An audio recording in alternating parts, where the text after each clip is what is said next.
Two people walk into the same crowded room. The first one arrives like a spotlight. Voice raised, hands moving, impressive stories lined up and ready. Within minutes, half the room knows where they have traveled, who they know, and how clever their last project was. The second person enters quietly.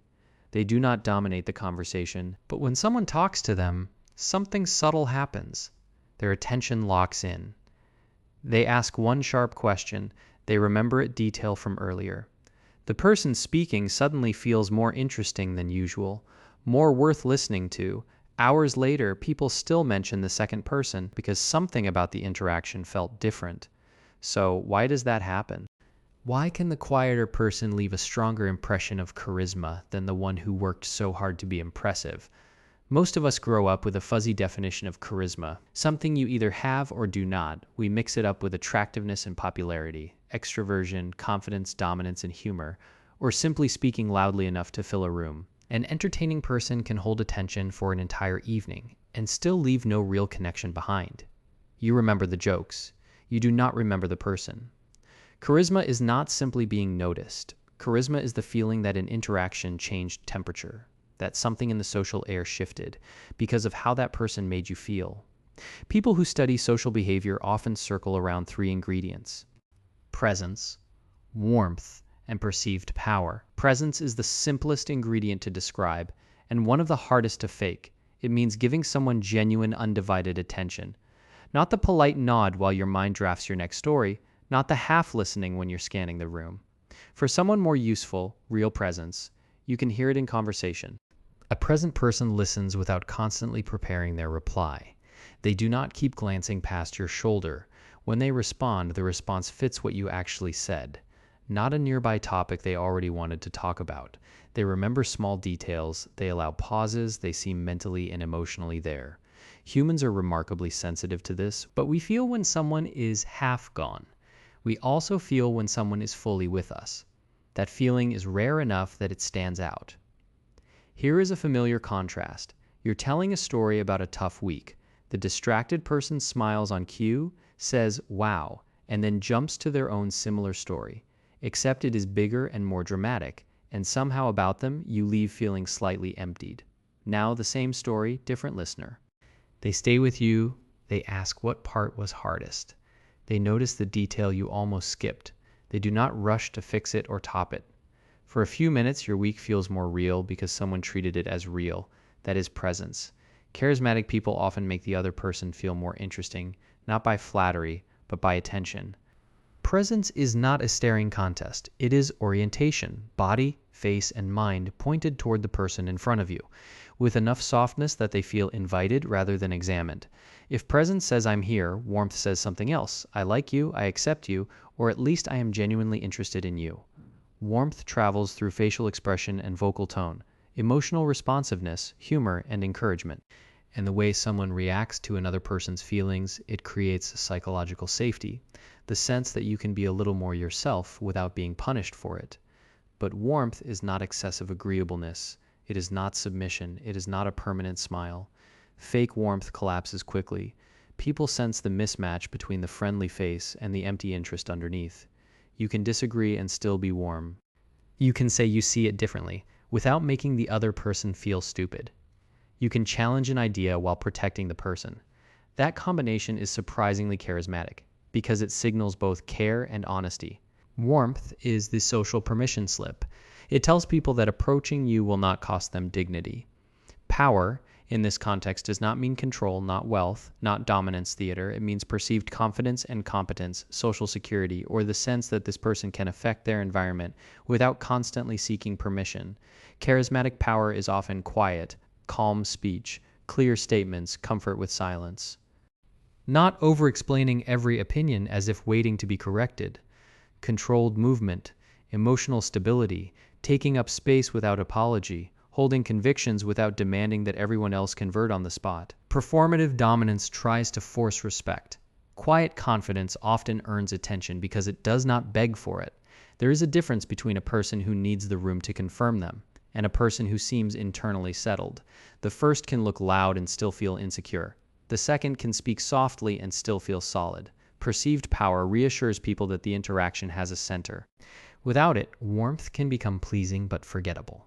With it, warmth becomes attractive rather than needy. These three signals rarely travel alone. The combinations matter. Power without warmth can feel arrogant, cold, or dangerous. You notice the person, you do not open up. Warmth without power can feel kind but easy to overlook. People like them, people do not follow them, they do not remember them sharply, or feel pulled into their orbit. Presence without warmth may feel intense or clinical. Full attention with no emotional invitation can feel like being studied. Presence, warmth, and power together create the strongest perception of charisma, attention that feels caring, plus a person who seems socially secure. Imagine one conversation in a cafe. Same person, same topic. First version, sharp opinions, little softness. The other person leaves impressed and slightly tense. Second version, all softness, no edge. The other person leaves liking them but already forgetting the exchange. Third version, full attention, genuine interest, and calm clarity. The other person leaves feeling both seen and oddly energized. Only one ingredient changed each time, and the social meaning of the whole interaction flipped. Charisma is less a trait bolted onto a personality and more a pattern of signals that tell other people you matter here. And this person is solid enough to hold the moment. People influence each other's emotional states constantly, not through mystical energy, through face, voice, pace, posture, and timing. Charismatic people often transmit enthusiasm without forcing it. They can make calmness contagious in a tense room. They create emotional momentum, a conversation that starts flat and ends more alive. Sometimes they match another person's emotion first, meeting anxiety with steadiness or excitement with shared spark, before gradually shifting the tone. This is one reason charisma is hard to reduce to clever lines. Charisma is also about how other people feel in someone's presence. Do they feel sharper, safer, more awake, more themselves? You do not need dramatic neuroscience claims to see this. Charismatic communicators often make ideas land through concrete examples. Emotional contrast and vivid details, changes in pace, clear emphasis, and genuine reactions. A story with contrast gives the listener somewhere to stand. What almost went wrong, what suddenly mattered, what changed, but storytelling enhances charisma. It does not replace presence or warmth. A great storyteller who never listens may be entertaining for an hour and still not feel personally charismatic. You become an audience, you never become a participant. Entertainment holds attention, charisma builds connection. The difference shows up after the story ends. Does the person turn back toward you or keep performing? Temperament matters. Some people are naturally expressive, some are socially fearless, some process conversations quickly, and find the right response without much strain. That does not mean charisma is a closed club. Many charismatic behaviors can be practiced. Attention, clearer speech, warmer responsiveness, fewer nervous apologies, more selective expression. Practice changes what other people experience around you. It would be dishonest to claim everyone can become equally charismatic. Starting points differ. Social anxiety, culture, and opportunity all shape how easily these signals come, but an introverted person can be highly charismatic. Through calmness, attention, warmth, conviction, and selective expression, they may never fill a room with volume. They can still make one conversation feel unusually alive. Charisma is not identical to extroversion. Extroversion is energy directed outward. Charisma is the quality of the social signal that comes back. You do not need a new personality. You need a few behavioral shifts that change what others feel. First, give one person your full attention. Put the room scanning on pause. Psychologically, this raises the value of the interaction. Attention is a scarce social resource. When you offer it cleanly, people feel elevated.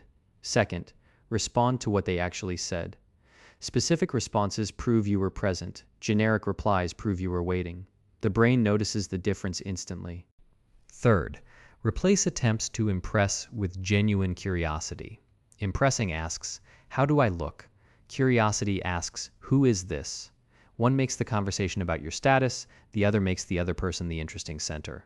And paradoxically, that often makes you more memorable. Fourth, speak clearly without unnecessary apologies or over-explaining. Constant soft disclaimers can signal social insecurity. Clarity used kindly signals that your words can stand. Fifth, Express slightly more genuine emotion than you normally would. Not theatrical emotion, just enough reaction that people can feel you're affected. Flatness reads as distance. Proportionate emotion reads as life. None of this requires becoming louder, flashier, or fake. It requires becoming more available, more precise, and more honest in the social moment. Charisma is morally neutral. The same tools that help a teacher hold a classroom, a leader steady a team, can also be used to manipulate and exploit. Warmth can be simulated, confidence can be performed as a trap, presence can be used to disarm someone before taking advantage of them. That does not make charisma evil. It means social influence is powerful, and powerful tools inherit the ethics of the person using them. The practical warning is simple. Notice how you feel after repeated contact. Do you leave clearer and more yourself, or smaller, confused, and oddly dependent on their approval? Charisma can open a door. It cannot tell you whether walking through it is wise. Return to the room. One person tried to become the center of attention. The other made people feel like the center of something. That is the real distinction. Charisma is not mainly the ability to become the brightest object in the room. It is the ability to shape the emotional experience of an interaction, to make presence feel like care, warmth feel like safety, and quiet strength feel like ground underfoot. Charismatic people do not simply make you notice them, they make you feel noticed.